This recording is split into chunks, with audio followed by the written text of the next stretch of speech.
Osmotic pressure के साथ ही 3 नए नए वर्ड सुनने को मिलते हैं, जिनमें होता है एक आइसोटोनिक, एक हाइपरटोनिक और एक हाइपोटोनिक। तीनों में क्या अंतर होता है? तो ये तीनों वर्ड यूज होते हैं कंपैरिजन करने पर। जब हम लोग दो सॉल्यूशन के ऑस्मोटिक प्रेशर का कंपैरिजन करते हैं तब इन तीनों वर्ड्स का यूज होता है। आइसोटोनिक कब यूज करते हैं? जब हम दो सॉल्यूशन ले और दोनों का ऑस्मोटिक प्रेशर बिल्कुल सेम हो, तब हम बोलेंगे कि दोनों सॉल्यूशन आइसोटोनिक हैं, या फिर इसी को आइसोस्मोटिक भी कहते हैं। आइसोटोनिक को ही आइसोस्मोटिक भी कहते हैं। अब एक आते हैं हाइपरटोनिक और हाइपोटोनिक।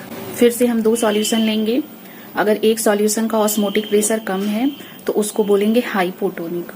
ऑस्मोटिक प्रेशर कम होना मतलब ये हो गया कि सॉल्यूशन लोअर कॉन्सेंट्रेशन का होगा। लोअर कॉन्सेंट्रेशन का मतलब हो गया कि सॉल्यूट के पार्टिकल्स कम होंगे और सॉल्वेंट ज्यादा होगा, तभी उसको बोलेंगे हम लोअर कॉन्सेंट्रेशन है।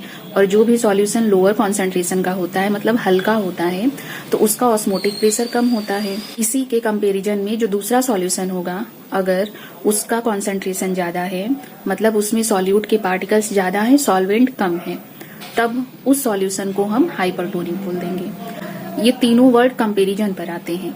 जिस सॉल्यूशन का कॉन्सेंट्रेशन कम है उसको हाइपोटोनिक, और जिस सॉल्यूशन का कॉन्सेंट्रेशन ज्यादा है उसको हाइपरटोनिक। ह्यूमन के आरबीसी का कॉन्सेंट्रेशन सेम रहता है सारे लोगों के, तो ह्यूमंस में जो आरबीसी होता है वो आइसोटोनिक सॉल्यूशंस हो गया, क्योंकि सबका ऑस्मोटिक प्रेशर सेम होता है।